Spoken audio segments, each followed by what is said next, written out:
बच्चों, आज की क्लास में मैं आपको फसल उत्पादन एवं उद्यान शास्त्र, क्रॉप प्रोडक्शन एवं हॉर्टिकल्चर की यूनिट 5, जिसको हम पौध संरक्षण कहते हैं, प्लांट प्रोटेक्शन इसको इंग्लिश में बोला जाता है। इस इकाई से आपको एक 2 अंक का प्रश्न और एक अंक का प्रश्न पूछा जाना है। तो सबसे पहले मैं आपको 2 अंकों के क्वेश्चन के बारे में बता देता हूँ, फिर बाकी 1 अंक वाले प्रश्न आपको इन्हीं में से निकल के बन जाते हैं। तो पहले मैं टॉपिक की बात करूँ तो सबसे पहले आपका टॉपिक है पौध संरक्षण, प्लांट प्रोडक्शन। पौध से मतलब हमारा पौधों से है, संरक्षण से मतलब आप सभी जानते हैं कि पौधों की सुरक्षा।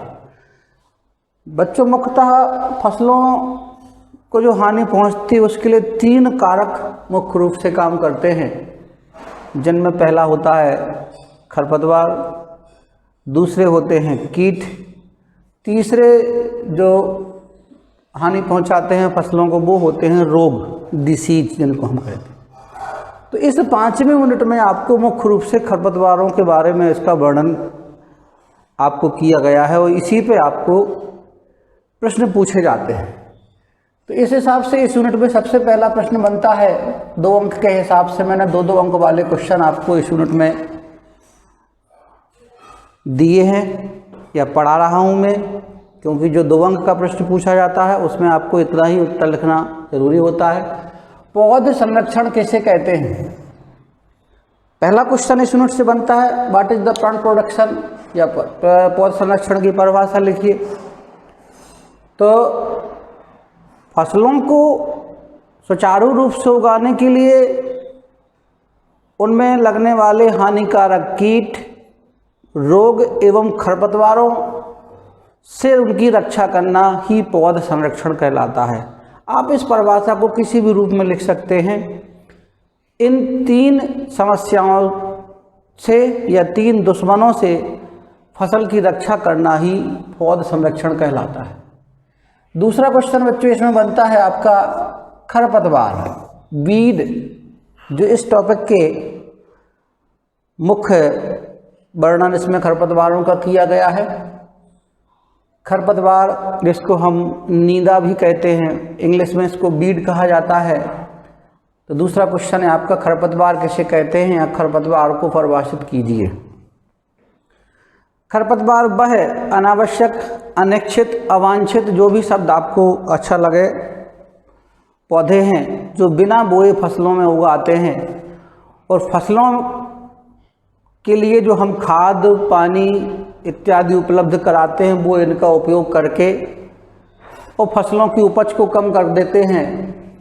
जब कृषक इनकी रोकथाम करता है तो इसमें इनको अधिक से अधिक धन खर्च करना पड़ता है। ऐसे पौधों को हम खरपतवार कहते हैं, बिन बुलाए मेहमान।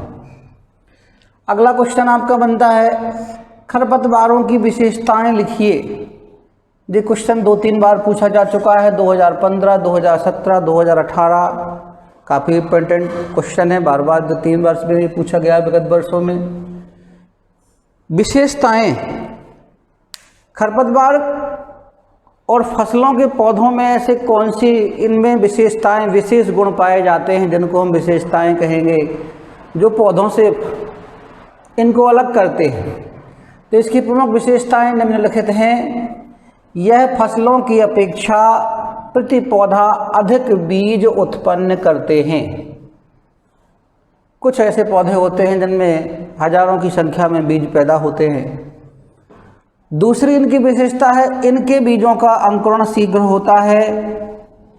कम पानी, कम नमी, कम खाद इत्यादि में ये बहुत जल्दी अंकुरित हो जाते हैं। तीसरी इनकी विशेषता है इनकी जड़ें अधिक गहरी होती हैं। ये अधिक गहराई से पोषक तत्वों का अवशोषण कर लेते हैं। चौथा, इनमें इनके बीजों की जीवन क्षमता 25 से 40 वर्ष तक होती है। ये एक बार मृदा में पहुंच जाएं तो इनके बीज 25 से 40 वर्ष तक नष्ट नहीं होते हो। जब इनको अनुकूल परिस्थितियां मिल जाती हैं तो ये उग के तैयार हो जाते हैं। अगला है इन्हें पानी की कम आवश्यकता होती है। कम पानी में भी ये अपनी वृद्धि एवं विकास बहुत तेज़ी से करते हैं। तो ये हो गए बच्चों इनमें खरपतवारों की विशेषताएं। अगला क्वेश्चन जो आपका इसी से पूछा जाता है, खरपतवारों के लाभ लिखिए। कोई 4, 2017 में जो प्रश्न पूछा गया था। वैसे ज़्यादातर हानि ही फसलों को करते हैं, लेकिन कुछ खरपतवार ऐसे होते हैं कि जिनका प्रयोग हम विभिन्न कार्यों में करते हैं। तो खरपतवारों के प्रमुख लाभ निम्नलिखित हैं, जिनमें पहला आता है, यह मृदा क्षरण को कम करते हैं, सॉइल एरोजन। दूब घास एक ऐसा खरपतवार है कि जो मिट्टी में उगता है तो इसकी जड़ें मृदा को बांध के रखती हैं, जिससे बरसात के दिनों में मृदा क्षरण उस मृदा में कम होता है। दूसरा उपयोग है इनका, यह चारे के रूप में उपयोग किया जाता है। रबी की फसलों में उगने वाले खरपतवार बथुआ है, अकरी है और भी बहुत सारे खरपतवार हैं जिनका प्रयोग हम उखाड़ के और पशुओं को चारे के रूप में करते हैं। दूब घास है, इसका भी प्रयोग हम चारे के रूप में पशुओं के लिए करते हैं। तीसरा इनका लाभ है, इनका प्रयोग शाक भाजी के रूप में भी किया जाता है। बथुआ एक ऐसे पॉपुलर खरपतवार है जिसका प्रयोग गाँवों में और शहरों में भी लोग इसका भाजी के रूप में करते हैं। चौथा इसका है, इनका प्रयोग उद्योगों में भी होता है, जैसे मोथा की जड़ों का प्रयोग सेंट बनाने में, अगरबत्ती बनाने में इत्यादि में इसका प्रयोग किया जाता है। ये इसके हो गए औद्योगिक उपयोग। इसके बाद अगला प्रश्न आपका इस यूनिट में बनता है, खरपतवारों से होने वाली हानियां लिखिए। डिसएडवांटेज ऑफ वीड, ये इसके मुख्य कार्य कहेंगे हम तो कि हानि ही करते हैं। डिसएडवांटेज में 2016 में ये प्रश्न पूछा गया था आपसे, तो 4 बिंदुओं में आपको इसका उत्तर लिखना है। 2 पॉइंट आपसे पूछे जाते हैं, 3 लिखें आप कम से कम। तो खरपतवारों में पहली हानि है, यह फसलों की उपज को कम करते हैं, क्योंकि जो पोषक तत्व जमीन में दिए जाते हैं वो इनका उपयोग कर लेते हैं, नमी का उपयोग करते हैं, जगह फसलों को कम मिल पाती है, इसलिए फसलों की उपज कम हो जाती है। यह रोग एवं कीटों को शरण देते हैं।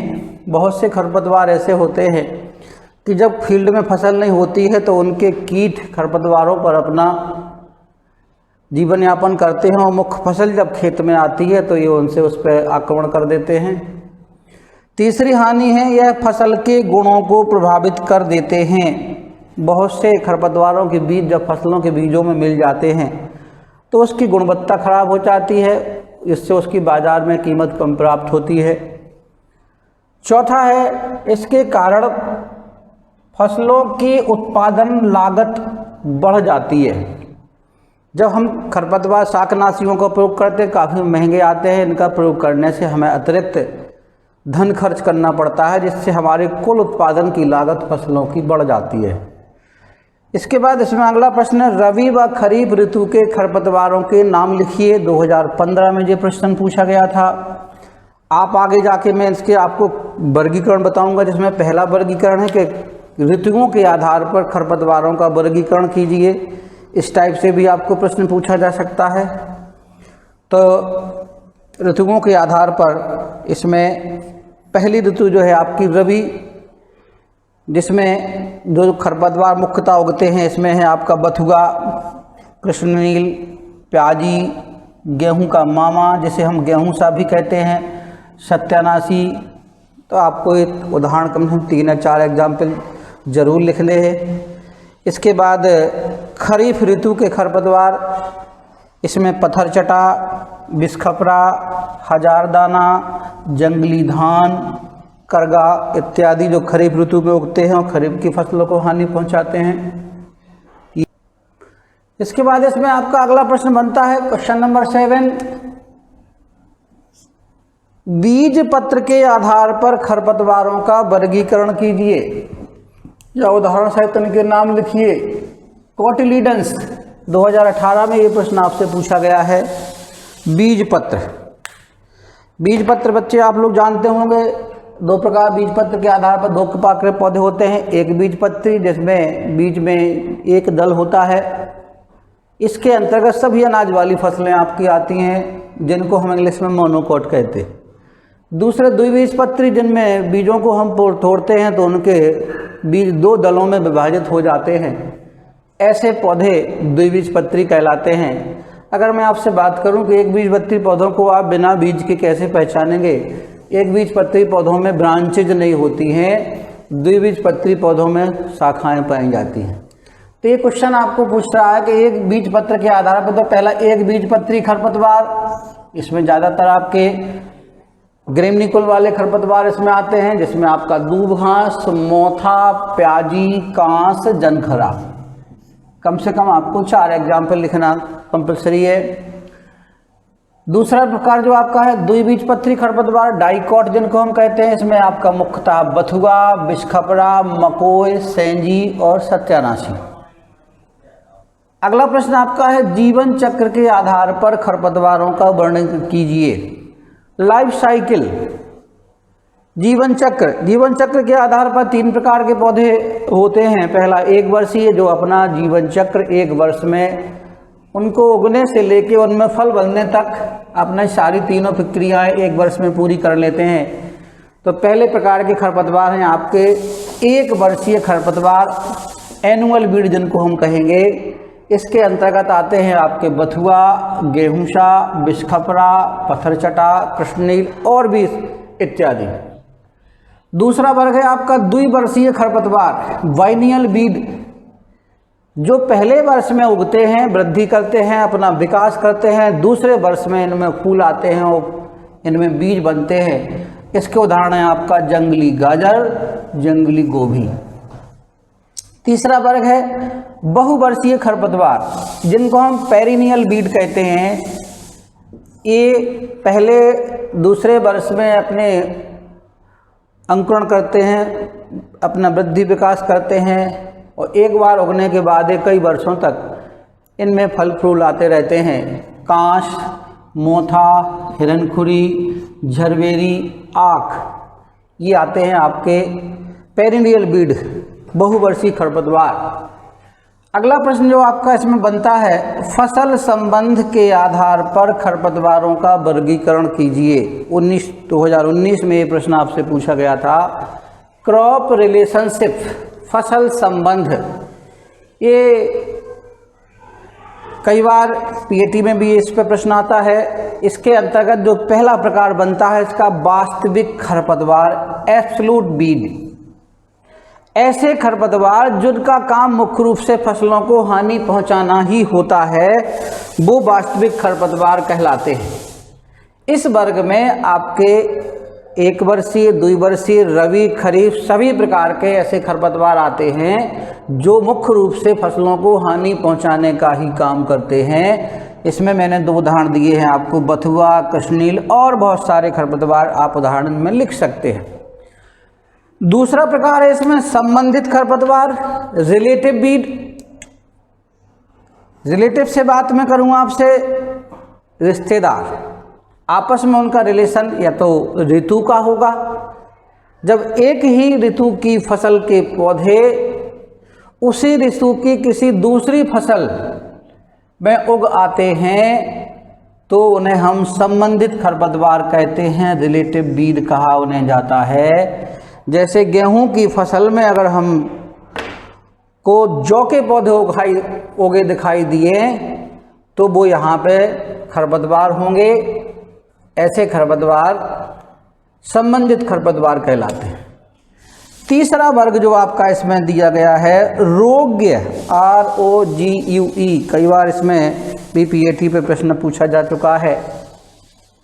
ये थोड़ा सा हट के डेफिनेशन है, आपको तीनों परिभाषाओं को बड़े गौर से सुनना है। रोग, जब किसी एक फसल की एक प्रजाति में, इसमें गेहूं की फसल में गेहूं का पौधा भी खरपतवार होगा, आप ध्यान दें। जब किसी एक फसल की एक प्रजाति में उसी फसल की दूसरी प्रजाति का पौधा खेत में उग आता है तो उसे हम रोग्य खरपतवार कहते हैं। गेहूं की फसल में गेहूं का पौधा खरपतवार, चने की फसल में चने का पौधा खरपतवार कहलाता है। क्योंकि वो उसमें जब एक वैरायटी हम किसी फसल की उगाते हैं उसमें दूसरी वैरायटी उसी फसल की दूसरी प्रजाति का पौधा, जैसे गेहूं की WH 147 वैरायटी अगर आपने बोई है और उसमें 306 प्रजाति के पौधे उगाएंगे तो यहाँ पे वो रोग खरपतवार होगा, भले ही वो गेहूं है, क्योंकि वो आपकी उस वैरायटी की शुद्धता को प्रभावित करता है। उपज को कम नहीं करेगा लेकिन उस वैरायटी की शुद्धता को कम कर देता है। तो फसल संबंध के आधार पर खरपतवारों को 3 वर्गों में बांटा गया है। इन पे आपको अलग अलग से भी शॉर्ट नोट्स पूछे जा सकते हैं कि रोग क्या है, संबंधित खरपतवार क्या है, ये आपको इनमें ध्यान रखना है। ऑब्जेक्टिव में भी क्वेश्चन आपको इसी से बन सकता है कि गेहूं की एक प्रजाति में उसी गेहूं की दूसरी प्रजाति का पौधा उगाता है, तो आपका ऑप्शन में आपको 4 ऑप्शन दे दिए जाएंगे।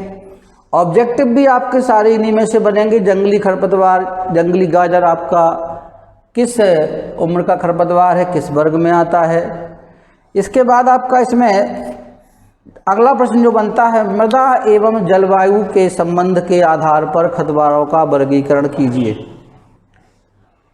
तो इसमें जलवायु और मृदा के आधार पर इनको हमने 3 वर्गों में बांटा है। पहला रेगिस्तानी खरपतवार, सभी बच्चे इस बात से परिचित होंगे। रेगिस्तान का नाम जब आता है तो ऐसा इलाका जहाँ पे बालू रेत की मात्रा अधिक होती है और पानी वहाँ कम बरसता है, गर्मी ज़्यादा पड़ती है। ऐसे खरपतवारों के उदाहरण जो आपके आते हैं, ज्वाशा, करील, नागफनी, झरबेरी। दूसरा वर्ग इसमें आता है जलीय खरपतवार। जिन क्षेत्रों में पानी अधिक ज़्यादा भरा रहता है तो उनमें खरपतवार उगना प्रारंभ हो जाते हैं। इसमें आपका जलकुंभी, हाइड्रला, बेलिसनेरिया और अन्य खरपतवार इसके अंतर्गत आते हैं। तीसरा वर्ग इसमें आता है कृषि क्षेत्र के खरपतवार, जिसमें हमारे सारे रबी खरीफ के जो वास्तविक खरपतवार हैं वो आ जाते हैं। बथुआ, हिरनपुरी, प्याजी, सेंजी इत्यादि इत्यादि। तो ये आपका पौध संरक्षण यूनिट का पहला पार्ट कंप्लीट हुआ, जिसमें आपको मैंने 2-2 अंक के प्रश्न बताए हैं। सेकंड पार्ट में जो शेष प्रश्न इस यूनिट से बचते हैं मैं आपको उनको पढ़ाऊंगा। तो आप सभी बच्चे इस वीडियो को देखने के उपरांत इनके नोट्स बनाएं। वीडियो को आप अपने साथियों को शेयर करें, लाइक करें, सब्सक्राइब करें, जिससे अधिक से अधिक बच्चों तक, कृषि छात्रों तक ये वीडियो पहुंच सके और अधिक से अधिक बच्चे लाभान्वित हों। मुझे उम्मीद है कि अगर आप इन वीडियो के माध्यम से अपने नोट्स बनाएंगे और पढ़ाई करेंगे तो आपको 12वीं की परीक्षा में अधिक से अधिक अंक जरूर प्राप्त होंगे। धन्यवाद।